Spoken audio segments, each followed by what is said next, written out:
स्वतःला बॅलन्स करण्याचं नावच योग आहे. स्वतःला बॅलन्स करणे, आपल्या जीवनामध्ये जे काही सुखदुःख आहेत किंवा लाभहानी आहे किंवा इतर काही अनुकूलता प्रतिकूलता आहे, याच्यामध्ये स्वतःला बॅलन्स ठेवणं, स्थिर ठेवणं, याचंच नाव योग आहे. योग म्हणजे अशी स्थिती, असं ठिकाण की जिथून मी पाहू शकतो की एकीकडे माझं लाभ आहे, एकीकडे नुकसान आहे, परंतु ठीक आहे, हे जीवनाचा भाग आहे आणि मी त्याच्याकडे दोन्हीकडे पाहू शकतो. जास्ती वेळेस असं होत असतं की आपल्यासाठी लाभ प्रिय असतो, त्याच्यामुळं काही हानी झाली की लगेच आपल्या मनाचा तोल बिघडतो, आपण अनबॅलन्स होतो आणि सतत तेच विचार मनामध्ये घिरट्या मारायला लागतात की असं कसं झालं, असं कसं झालं. जे झालं त्याच्यामध्ये बदल होणारच नाही, परंतु माझ्या मनामध्ये तो धक्का विचार रूपाने चक्र काटत राहील आणि आपण स्वतःला अनबॅलन्स करून घेतो. तर हे जीवनामध्ये मोठ्या मोठ्या प्रसंगामध्ये तर घडतच असतं, परंतु मानसिक लेवलला जे काही विचारचक्र चालू असतं, ज्याला आपण नॉर्मल स्थिती म्हणतो, त्याच्यामध्येही आपण सारखं अनबॅलन्स होत असतो. बसल्या बसल्याच आपण लक्ष करायचं. आता काही विशेष घडलं नाही तरीसुद्धा आपल्या चित्तामध्ये भरती ओहोटी चालू असते. आपलं चित्त कधी हलकं तर कधी जड, कधी आनंदी तर कधी निराश, हे मध्ये चालूच असतं. हे खालीवरी होणं आपण पाहत नाहीत. स्वतःला कशामध्ये तरी गुंतून घेत असतो, नेहमी कशामध्ये तरी गुंतून घेत असतो. कधी वाचनामध्ये, कधी मोबाईलमध्ये, कधी काही कामामध्ये, कधी कोणा जोडीदारासोबत गप्पामध्ये, कधी कोणा नात्यासोबत. तर हे आपलं नेहमी असं चालू असतं, कारण आपण एकटे बसतच नसतो, एकटे बसूच शकत नसतो असं म्हटलं तरी चालेल. याचं कारण काय आहे? आपण एकटे बसलो की आपल्याला लगेच अनकम्फर्टेबल व्हायला लागतं, आपण अस्वस्थ व्हायला लागतो. काहीतरी पकडावं, काहीतरी करावं, काहीतरी बोलावं, कोणाला तरी गाठावं, असं मध्ये चालू होतं लगेच. तर हे जे आहे, हे सुद्धा एक अनबॅलन्स स्थितीच आहे की आपण स्थिर नाहीत आणि आपल्याला काहीतरी विषय लागतो, काहीतरी वस्तू लागते, कोणता तरी व्यक्ती लागतो. अशा पद्धतीने हे स्वतःचं जे अनबॅलन्स होणं आहे, हे आधी जाणता आलं पाहिजे की मी कसा अनबॅलन्स आहे, कशा पद्धतीने मी त्या ठिकाणी मानसिक लेवलला चलबिचल होते असं आहे, हे आधी ओळखता आलं पाहिजे. कित्येक जणाला हे स्वाभाविक वाटतं, कारण प्रत्येकामध्ये हा रोग आहे आणि म्हणून हे काही वेगळी गोष्ट आहे असं माणसाला वाटत नाही. माणूस बोलूनही दाखवत असतो की आज खूप बोर होतंय, असं माणूस म्हणतो. आता हे बोर होण्याचं कारण काय? काही विशेष घडलेलं नाही, काही नुकसान नाही, काहीच नाही, तरीसुद्धा बोर होतंय म्हणजे काय? म्हणजे त्याला काहीतरी पाहिजे की ज्याच्यामध्ये मन रमेल आणि थोडासा आनंद मिळेल, सुख मिळेल. तर हे जे आहे, हेच अनबॅलन्स होणं आहे. आपण स्थिर नाही राहू शकत, आपल्याला मन ओढून घेऊन जातं. मग ती निराशा असेल, न्यूनगंड असेल किंवा इतर कोणती स्थिती. त्याचप्रमाणे आपल्याला मग त्याच्या विरुद्धामध्ये सुखाची, आनंदाची, काहीतरी चित्ताला प्रसन्न करणारी गोष्ट लागत असते. तर हे सर्व काय आहे? हे आपल्या मनामधलं द्वंद्व आहे. कधी ह्या बाजूला झुकतं तर कधी या बाजूला झुकत असतं. आपण असे स्थिर, शांत, सहज, समाधान स्थितीमध्ये कधी नसतोच मुळे. तर ही जी मधली स्थिती आहे, न सुखाची अपेक्षा, न काही प्रसन्नतेची अपेक्षा, न मनासोबत निराश होण्याची गरज आहे. एकदम मध्ये स्थिर होणे, याचंच नाव योग आहे. योग म्हणजे आता मी अशा पद्धतीने जोडल्या गेलोय की मला मनाची ही मानसिकता न चांगलं पाहिजे म्हणते, ते बी मला प्रभावित करत नाही, आणि काही वाईट झाले हे पण मला कळते, पण ते पण मला प्रभावित करू शकत नाही. तर मनाच्या लेवलला दोलायमान स्थिती सदा सर्वदा राहणार आणि राहणारच. पण मी जर स्वतःला बॅलन्स करून राहू शकलो तर मनाच्या लेवलवर ही येणारे जी काही दोलायमान स्थिती आहे मी स्पष्टपणे पाहू शकतो, परंतु त्याच्याने मी प्रभावित होत नाही. अशी स्थिती साध्य करणं, त्यालाच योग म्हणतात, त्यालाच बॅलन्स होणे म्हणतात. हे माणसाच्या जन्मामध्ये म्हणा किंवा मनुष्याकडे म्हणा, मनुष्य जन्मामध्ये हे शक्य आहे योग साध्य करणे. जीवनामध्ये मनाच्या लेवलवर आणि इंद्रियाच्या लेवलवर, शारीरिक लेवलवर म्हणा, तर हे कमी जास्त होणं अखंडितपणे, अव्याहतपणे, निरंतर चालूच असतं. जे कधी स्थिर होतच नाही त्याचंच नाव मन आहे. ते सदा पळणारच आहे. ते आपल्याला वेगवेगळे खेळ दाखवणारच आहे. ते आपल्याला हवं नको, चांगलं वाईट हे दाखवणार आहे. यश अपयशामध्ये ते किंचाळणारच आहे. दुःखामध्ये ते व्यथित होणारच आहे. त्याचा जे काही स्वभाव आहे, त्याची जी सवय आहे, त्याची जी वृत्ती बनलेली आहे, त्याचा जो अभ्यास घडलेला आहे मनाचा, त्याप्रमाणे हे मन आपल्या जीवनामध्ये ती खेळ करणारच आहे. जसं लहान लेकरू सुखाने एकदम आनंदित होतं किंवा त्याची एक वेगळीच रिॲक्शन असते, आणि हट्टाला पेटलं, दुःखी झालं तर त्याची एक वेगळीच रिॲक्शन असते.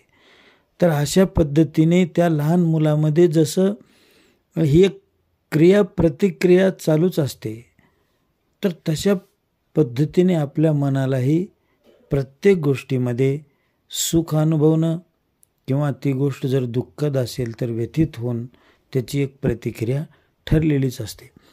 तर अशा पद्धतीने मन काम करत असतं, आणि त्या मनाच्या त्या लीला, ती मनाची एक स्वाभाविक स्थिती आहे, ते कधी थांबणं शक्य नाही. परंतु पूर्णपणे आपण जर आपल्याच मनाला जर अशा पद्धतीने तटस्थ भूमिकेमधून जर आपण जाणू शकलो, जाणत राहिलो, आणि जाणण्यामध्ये जर आपण यशस्वी जर होत असू, तर आपल्याला योग साधतोय असा त्याचा अर्थ आहे. की मी अशा पद्धतीने आता स्थिर आहे की चांगल्या स्थितीमध्ये सुद्धा मनाचं एक विशिष्ट वागणं किंवा विशिष्ट प्रतिक्रिया मी स्पष्टपणे पाहतोय, आणि एखाद्या प्रतिकूल किंवा वाईट प्रसंगामध्येही येणारी मनाची प्रतिक्रिया मी आता पाहू शकतोय. त्यावेळेस मी स्थिर आहे. तर हे स्वतःला बॅलन्स करणं आहे की जीवनामध्ये चालू असलेला खेळ हा कधी कोणी बंद करू शकत नाही, तो चालत राहणार आहे. परंतु मी जर स्वतःला स्थिर करण्याचा अभ्यास केला तर मात्र मला योग साधला असं म्हणता येईल. हा योग साधण्याची प्रत्येकाला गरज आहे. हा योग साधल्याशिवाय माणूस जीवनामध्ये खऱ्या अर्थाने ज्याला सुख म्हणू, ज्याला आनंद म्हणू, तो प्राप्त करू शकत नाही. मग एक पोरखेळ जीवनामध्ये राहून जातो की बिना कामाची सुद्धा एखादी धडधड आतमध्ये माणूस सांभाळायला लागतो, त्याच्यासाठी वेळ द्यायला लागतो आणि त्याच्यामध्ये स्वतःला दुःखी करून घेतो. काही कारण नाही. एखादा विचार येणार की लगेच तुझं असं होईल तसं होईल, मध्ये एकाला एक विचार जोडून फुटत राहणार आणि मध्ये एक बेचैनीची स्थिती राहणार आणि त्याच्यामध्ये किती काळ गेला हे आपल्याला सुद्धा कळणार नाही. आणि पुन्हा भानावर आल्यानंतर आपणच म्हणणार की काय होईल ते होईल, बघता येईल, एवढा विचार करण्याची गरज नाही, असा आपण तो विचार झटकून टाकणार.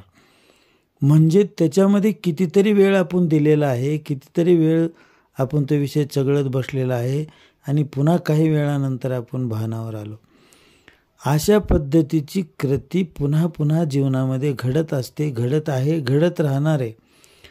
तर ज्याला आपण सावध म्हणतो, ज्याला जागृत म्हणतो, ज्याला योग साधलाय असं म्हणतो, तर त्याला हे स्पष्टपणे कळतं की मनामध्ये आता वारा कसा वाहत आहे, कोण्या बाजूने वाहत आहे आणि तो कोण्या बाजूने मला त्याने घेऊन गेला आहे का नाही. आपण थोडक्यात समजण्यासाठी म्हणू की डावीकडून उजवीकडे वाहत असेल तर त्याचा अर्थ सुख असा आहे आणि त्याने मध्ये सुखाच्या लहरी येणार आहेत. आणि उजवीकडून डावीकडे वाहतोय तर समजा त्याचा अर्थ असा आहे की आता मला ही काळजी, चिंता, निराशा, न्यूनगंड वगैरेमध्ये घेऊन जाणार आहे. तर अशा पद्धतीने ही मनाची दोलायमान स्थिती सतत चालू असते. पण ही स्पष्टपणे ओळखून स्वतःला त्याचा काहीही परिणाम न होता स्वतःचं स्थिरत्व ज्याला कायम राखता येतं त्याला योग साधला असं त्याचा अर्थ आहे. जीवनामध्ये ज्यावेळेस माणूस योग साधतो आणि चित्ताची सहजता मग कायम राहायला लागते, तर ही सहजता जीवनातलं सर्वात मोठं धन आहे हे माणूस निर्विवादपणे मान्य करायला लागतो. कारण माझ्या चित्ताची सहजता राहणं, न सुख ना दुःख, अशा पद्धतीने चित्त एकदम स्थिर राहतं. तर ती स्थिरताच एक आनंद आहे, ज्या आनंद कधी न भंगणारा आहे. आणि जीवनामध्ये हेच पाहिजे आपल्याला. कोणी स्पष्टपणे सांगत असेल किंवा नसेल, पण सुखदुःखाचा खेळ ही आपली मागणी नाही. सुखदुःखाचा खेळ तर अगदीच टेम्पररी आहे आणि तो एकदम क्षणाक्षणाला बदलणार आहे. आणि आपलं सुखच जे म्हणून आपण पकडलेलं आहे त्याला धक्का लागणे याचंच नाव दुःख आहे. आपल्या सुखातूनच दुःखाचा जन्म आहे हे कंप्लीट माणसानं एकदम परफेक्ट मनामध्ये म्हणजे एकदम आठवणीत ठेवलं पाहिजे की जे सुख म्हणून मी पकडलेलं आहे त्याचाच दुसरा भाग दुःख आहे. चितपट जशी असते त्याप्रमाणेच हे आहे. आणि म्हणून आपलं सुख हे दिसायला सुख आहे, परंतु दुःखाला कारणीभूत ठरणारं ते सुख आहे. आणि म्हणून आपल्याला स्वतःला बॅलन्स करणे, सुखाने हुरळून न जाणे आणि दुःखाने व्यथित न होणे, आणि कुलतेनं आपण जे मूड तयार होतो त्यानंही मोहित न होणे आणि प्रतिकूलतेनं जी दहाकता येते मध्ये त्याच्यानंही प्रभावित न होणं, अशा पद्धतीने कंप्लीट स्वतःला स्थिर करणं शक्य आहे. आणि त्याच्यासाठी एका ज्या अभ्यासाची गरज असते माणसाला, तो अभ्यास हाच आहे की कशा पद्धतीने आपण सहजतेतून म्हणजे बॅलन्स स्थितीमधून अनबॅलन्स कसे होतो हे आपण आपल्याच मनामध्ये पाहायचं असतं. आणि ही आपली बदलणारी स्थिती, ही आपल्याला लाटावर घेऊन जाणारी स्थिती, ही आपला काय नित्याचा क्षणाक्षणाचा आपला अनुभव आहे. एक क्षणभरसुद्धा आपण स्थिर नाहीत. एक क्षणभर काहीतरी बदल चालू आहे मनाच्या लेवलला. ही पूर्ण लाटा सदैव चालू आहेत आणि ह्याच्यामध्ये आपण कासावीस होतो, आपण सतत अनबॅलन्स होतो. आणि त्याच्यासाठीच आपण कोणत्या ना कोणत्या विषयामध्ये स्वतःला गुंतून घेत असतो की हे मनाच्या स्थितीचा आपल्याला विसर पाहिजे असतो. बाहेर एखाद्या गोष्टीमध्ये आपण सुख मानत असतो, एखाद्याची गप्पा मारायलो, एखादा कार्यक्रम पाहिला किंवा एखादं पुस्तक वाचन केलं तर मनामधल्या या स्थितीचा आपल्याला विसर पडतो आणि आपण स्वतःला जिंकलो असं समजतो की मी कशा तरी गुंतून घेतलं त्याच्यामध्ये, हे विसर पडला. परंतु मांडी घालून बसून डोळे झाकून स्वतःच्या मनामध्ये पाहिला असता जर आतून शांतता, समाधान आणि प्रेम वगैरे गोष्टी जर मला बॅलन्स स्थितीमध्ये मी आहे असं सांगत असतील तर खऱ्या अर्थाने आपल्याला योग साधला. जो स्वतःसोबत मांडी घालून शांतपणे डोळे झाकून कोणताही विचार न करता सुद्धा शांत राहू शकतो किंवा येणार जाणाऱ्या विचाराने सुद्धा प्रभावित न होता शांत राहू शकतो, तर खऱ्या अर्थाने त्यावेळेसच आपल्याला आपलं स्वतःचं सुख सापडलेलं असतं. ही कशात तरी गुंतवून काहीतरी फायदा झाला म्हणून काहीतरी गप्पा मारल्या, काहीतरी वाचन केलं, ही जी बाहेरून येणारं सुख आहे हे सुखासाठी कायम आपण भिकारी आहोत हे दाखवतं. आणि म्हणून हे सुख आपलं स्वतःचं नाही, हे टेम्पररी आहे. आणि म्हणून ह्याच सुखामध्ये आपल्या दुःखाची त्या ठिकाणी दुःखाची त्याच्यामध्येच आपल्याला जाणीव होणार आहे. कारण ते सुख दोलायमान होणार आहे, हलणार आहे, येणार जाणार आहे. तेव्हा त्या सुखाची अनुपस्थिती याचंच नाव दुःख आहे. तर तेव्हा अशा पद्धतीने ज्याला हे लक्षात येतं की जीवनातला हा सगळा खेळ मला अनबॅलन्स करतोय, तर मी स्वतः बॅलन्स राहायला पाहिजे, ही स्वतःची मधली स्थिती मनाची ही ज्यावेळेस स्पष्टपणे माणूस पाहिल आणि हे कबूल करील की मनाच्या लेवलवर मी किती बेचैन आहे, किती अस्वस्थ आहे, किती दोलायमान आहे, किती अनबॅलन्स आहे. मनाच्या लेवलवर माझी ही जी स्थिती आहे ही मांडी घालून डोळे झाकून बसल्याशिवाय मला कळणार नाही. मी किती आरबळतो, मी एकटा माझ्यासोबतच राहू शकत नाही, असा मी का आहे, हे ज्यावेळेस माणसाच्या लक्षात येतं त्यावेळेस सगळ्या जगामध्ये फिरवायला लावणारं हे मन, ह्या मनाची मूळ अवस्था आपण पाहिली असं त्याचा अर्थ आहे. आणि मनाची ही अवस्थाच जीवनामध्ये आपल्याला प्रभावित करत असते आणि वेगवेगळ्या उचापतीमध्ये गुंतवून टाकत असते आणि वेगवेगळ्या मागणी घेऊन आपल्याला फरफटत नेत असते. तर हा मनाचा जो स्रोत आहे तो आपण मांडी घालून बसल्यानंतर डोळे झाकल्यानंतरच आपल्यामध्ये कशा पद्धतीने तो बेचैनी आहे हे उघड होईल. ज्याला स्वतःमधली ही बेचैनी कळाली, स्वतःची ही मूळ अवस्था ज्याला कळाली आणि या अवस्थेमध्ये जर त्यानं स्वतःला बॅलन्स केलं तर त्याच्या लक्षात येईल की जीवनामध्ये मी या मनाने सांगितल्याप्रमाणे व्यर्थ धावूनसुद्धा आजपर्यंत सुखाचे काही क्षणच मिळविलेत, परंतु मी सुखी झालो नाही. कसं आहे, स्वतःला सुखाच्या परिस्थितीमध्ये नेणं ही वेगळी गोष्ट आहे आणि स्वतः सुखी होणं ही वेगळी गोष्ट आहे. तर ही सुखाची स्थिती स्वतःला बॅलन्स केल्याशिवाय येऊ शकत नाही. म्हणून कोण्याही परिस्थितीमध्ये मी स्थिर आहे, शांत आहे, समाधानी आहे एका विशिष्ट स्थितीला. आणि मनाच्या लेवलवर चालू असलेली ही उलथापालथ मात्र कायम चालू असली तरी मी त्याचा प्रभाव आता अनुभवत नाही, अशी स्थिती येणं म्हणजेच योग साध्य होणं आहे. तेव्हा ही स्थिती जीवनामध्ये आल्यानंतर खऱ्या शांतीची आणि आपली भेट होत असते. आणि जीवनामध्ये तृप्ती म्हणा, ज्याला समाधानाचा ढेकर आपण म्हणतो, तो ह्या स्थितीमध्येच येऊ शकतो. बाहेर कितीही प्राप्ती केली, कितीही मोठं स्थान प्राप्त केलं, कितीही आपलं नाव मोठं झालं, कितीही कला प्रतिभा आपल्या जीवनामध्ये असली तरी त्याच्याने आपण सुखी होऊ असं नाही, हे मात्र 100% सत्य.